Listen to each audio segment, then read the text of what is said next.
Agosti 2003, dunia ikistajabu Cristiano Ronaldo anavyobeat pitch Old Trafford kwa mara ya kwanza. Basi ni kama mwaka 78 dunia ilivyodhihiri watu wenye vipaji ajabu.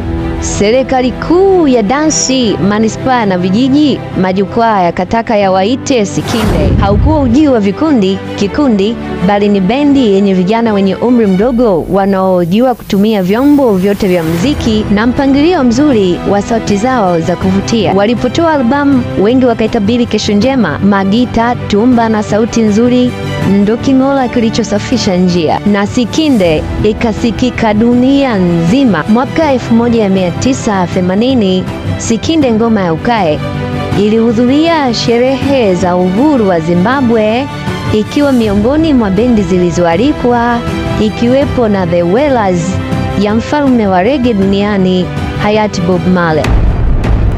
Miaka 47 kwenye mziki wa dance, Sikinde ngoma ya Ukae imeendelea kuonyesha ubabe wake katika majukwaa mbalimbali, likiwepo jukwaa bora la Kadance ya Mama.